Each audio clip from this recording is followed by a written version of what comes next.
Hay una guerra que México prefiere no recordar. Y hay una guerra que Estados Unidos prefiere no explicar.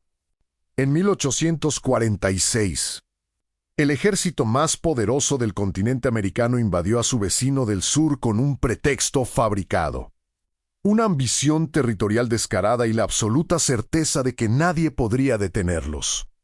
2 años después, México firmó el Tratado de Guadalupe Hidalgo y perdió el 55% de su territorio. California, Texas, Nuevo México, Arizona, Utah, todo eso era México.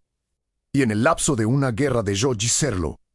Pero esta noche vamos a reescribir esa historia. ¿Y si México ganaba? ¿Y si el ejército mexicano encontraba la manera de detener a las tropas de James Kapok? ¿Cómo sería hoy el mapa de América del Norte? ¿Cómo sería México? ¿Cómo sería Estados Unidos? Lo que estás a punto de escuchar va a sorprenderte, porque la respuesta no es simple. Un México victorioso no es automáticamente un México próspero. Y un Estados Unidos derrotado no es automáticamente un Estados Unidos débil. La historia, como siempre, es más complicada y más fascinante de lo que parece. Bienvenidos a la guerra que México pudo haber ganado. Para imaginar cómo México podría haber ganado, primero necesitamos entender honestamente cómo y por qué perdió. Y la historia oficial de ambos países distorsiona esta parte de maneras muy convenientes. Estados Unidos entró a la guerra con ventajas enormes. Su ejército profesional, aunque pequeño en números, estaba equipado con artillería moderna, rifles de largo alcance y una cadena de suministros eficiente. Sus generales, hombres como Zachary Taylor Infield Scott, eran veteranos experimentados con décadas de campañas militares. Y sobre todo, Estados Unidos entró a la guerra con un objetivo claro: financiamiento estable y unidad política suficiente para sostener el esfuerzo bélico. México, por el contrario, era un desastre institucional en el año 1846, en los primeros 25 años de su independencia. El país había tenido más de 30 gobiernos diferentes. El ejército estaba fragmentado, mal pagado, mal equipado y dividido entre facciones políticas que se odiaban entre sí más de lo que odiaban al invasor. Las finanzas del Estado eran un caos. Y la figura más importante del momento, Antonio López de Santa Anna, era un hombre cuya lealtad cambiaba según quién le pagara mejor. Pero aquí está la parte que la historia oficial estadounidense raramente menciona. México no estaba tan lejos de ganar como parece. En varias batallas clave, las fuerzas mexicanas superaron en número a los invasores y pelearon con una ferocidad que sorprendió a los generales americanos. En la batalla de Buena Vista, Santa Anna tuvo a Zachary Taylor al borde de la derrota total. En la batalla de Chapultepec, los niños héroes no son solo un símbolo romántico. Son evidencia de que soldados mexicanos, muchos de ellos adolescentes, pelearon hasta la muerte contra un ejército profesional superior.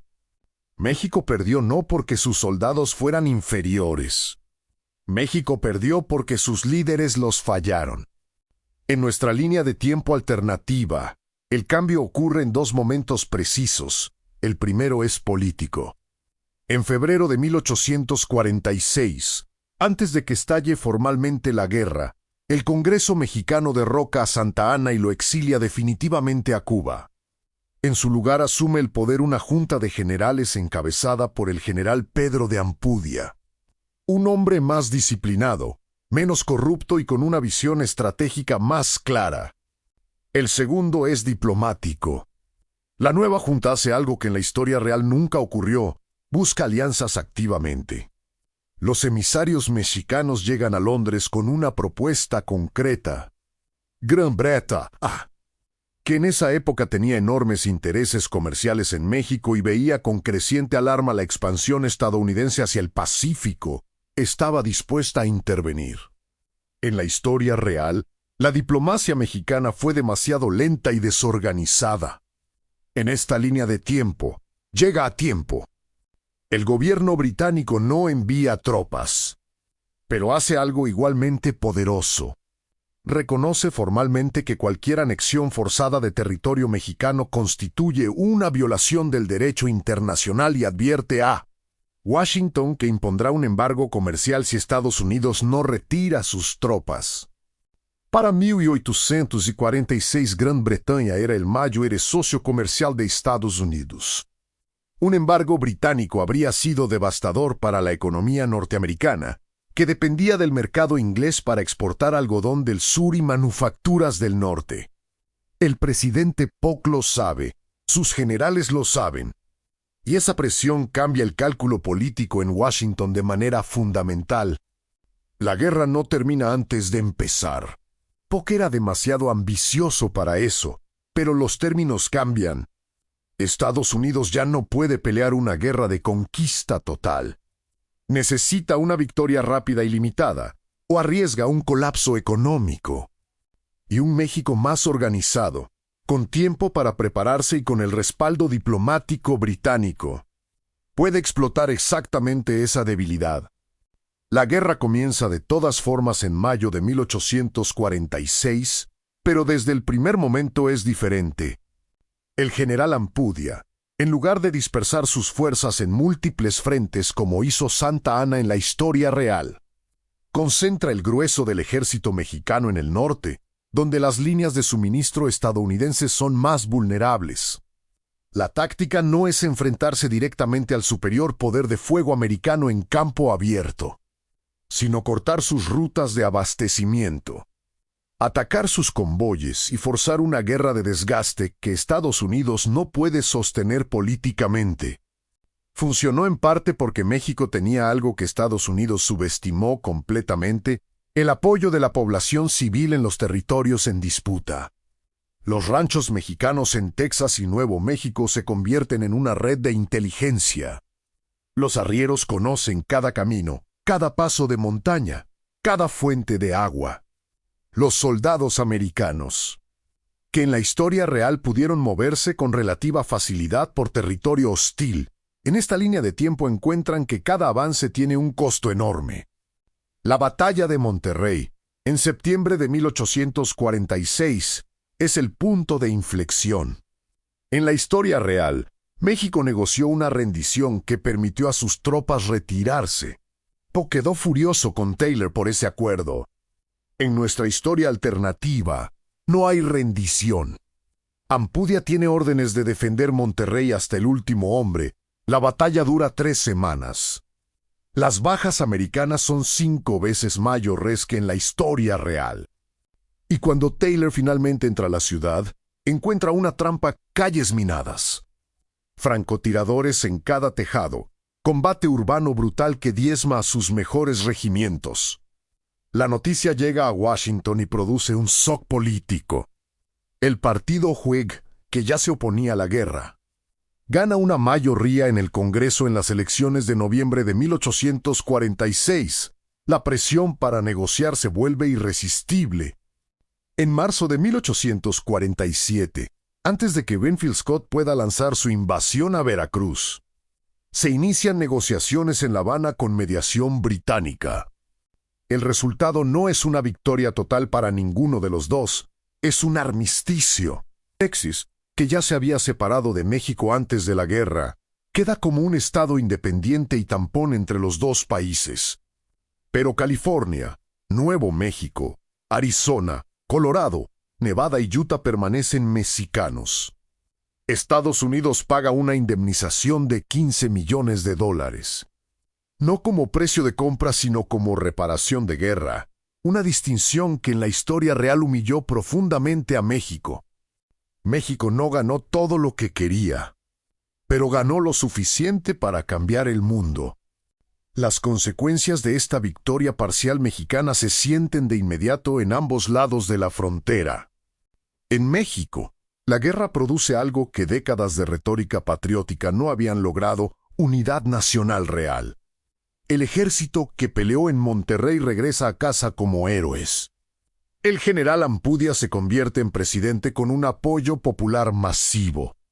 Y por primera vez desde la independencia, Hay un gobierno mexicano con suficiente legitimidad y capital político para hacer reformas serias. Lo más importante, California sigue siendo México. Y en 1848, alguien encuentra oro en un río llamado Sacramento. En la historia real, la fiebre del oro de California fue el motor que impulsó la expansión económica de Estados Unidos hacia el Pacífico y convirtió a California en el estado más rico de la Unión. En esta línea de tiempo, ese oro es mexicano. Y cambia todo. El gobierno de Ampudia no comete el error de simplemente extraer el oro y exportarlo como materia prima. Con asesoría británica y con el ejemplo fresco de cómo el oro americano había enriquecido a Inglaterra más que a España, establece un sistema de concesiones controladas, impuestos progresivos a la extracción y reinversión forzosa de un porcentaje de las ganancias en infraestructura local. Es una política económica que en el siglo XIX era extraordinariamente sofisticada. Para 1855, la Ciudad de México tiene su primera línea de ferrocarril. Para 1860 hay vías que conectan la capital con los puertos del Pacífico. El comercio con Asia, facilitado por la posición geográfica de California, convierte a México en un jugador indispensable en las rutas comerciales del Pacífico. En Estados Unidos, la derrota tiene consecuencias igualmente profundas, pero mucho más dolorosas. Sin California y sin el suroeste, la expansión hacia el Pacífico se detiene. Sin esa válvula de escape territorial, las tensiones entre el norte industrial y el sur esclavista, que en la historia real fueron temporalmente aliviadas por el compromiso de 1850 sobre los territorios conquistados, estallan mucho antes y con mayor violencia. La Guerra Civil Americana ocurre de todas formas, pero en esta línea de tiempo comienza en 1855, no en 1861, y sin los recursos del suroeste y sin el puerto de San Francisco, la Unión tiene muchas más dificultades para sostener el esfuerzo bélico. La guerra dura más, las bajas son mayores. Y el sur, aunque finalmente derrotado, deja cicatrices institucionales más profundas. Avancemos hasta el siglo XX y veamos cómo se ve este mundo alternativo. México, con el oro de California, con acceso al Pacífico y con décadas de estabilidad política relativa, se convierte en la potencia regional dominante de América Latina. No en una utopía, hay que dejarlo claro, la desigualdad sigue siendo enorme. Los pueblos indígenas siguen siendo marginados. La política sigue siendo corrupta en muchos aspectos. Pero la diferencia con nuestra historia es de escala. Un México con recursos propios tiene más margen para resolver sus contradicciones internas. Para 1900, la Ciudad de México tiene 3 millones de habitantes y es la ciudad más grande de América Latina por un margen considerable. Las universidades mexicanas atraen estudiantes de toda América del Sur. La industria textil de Guadalajara compite con Manchester. Los puertos de Mazatlán y San Francisco, renombrada San Francisco de Asís en español, son los más activos del Pacífico Oriental. Estados Unidos, por su parte, no desaparece ni mucho menos. Sigue siendo una potencia enorme con una economía dinámica y una demografía en crecimiento.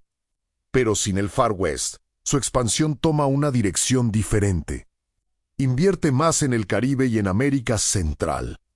Desarrolla relaciones comerciales más intensas con Europa. Y sobre todo, desarrolla una relación con México radicalmente distinta, de iguales incómodos en lugar de la relación de dominación que caracterizó nuestra historia. La Primera Guerra Mundial ocurre de formas similares en este mundo, pero la Segunda Guerra Mundial es diferente. Sin la debilidad que caracterizó a México en nuestra historia. Sin la dependencia económica de Estados Unidos que hizo que México siguiera su liderazgo casi automáticamente. Este México alternativo juega un papel activo y autónomo en la política mundial. Tal vez incluso un papel de mediación que en nuestra historia nunca tuvo ni los recursos ni la credibilidad para asumir. Hay algo profundamente perturbador en este ejercicio si eres mexicano. porque la pregunta inevitable es, ¿qué habría sido diferente? ¿Dónde exactamente se rompió la cadena que llevó a la derrota? Y la respuesta honesta, la que incomoda más que cualquier otra, no apunta hacia afuera. No apunta hacia la superioridad del ejército americano ni hacia la maldad de James K. Polk.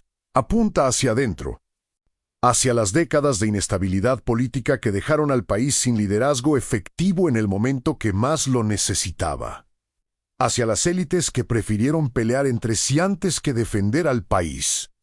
Hacia un Santa Anna que cambió de bando tantas veces que ya nadie sabía a qué bando pertenecía realmente. México no perdió la guerra de 1847 en los campos de batalla de Monterrey o Chapultepec. México perdió la guerra en los años anteriores, en los salones del poder, en las conspiraciones de palacio, en la incapacidad de construir instituciones que sobrevivieran más de unos pocos años antes de ser derrocadas. Esa lección va mucho más allá de la historia alternativa. Es una lección sobre el presente. Las naciones no son derrotadas solamente por sus enemigos externos. Son derrotadas, sobre todo, por su incapacidad de organizarse, de construir confianza entre sí, de anteponer el proyecto común a los intereses personales y de facción. El México que pudo haber ganado en 1847 no requería milagros militares, requería instituciones, requería liderazgo honesto. Requería que los mexicanos de esa época decidieran que el país importaba más que sus ambiciones personales. Esa decisión, para bien o para mal, todavía está disponible, en cualquier época, en cualquier país. Gracias por acompañarme esta semana. Si esta historia te hizo pensar, compártela con alguien más y suscríbete, porque la próxima semana vamos con algo igual de poderoso.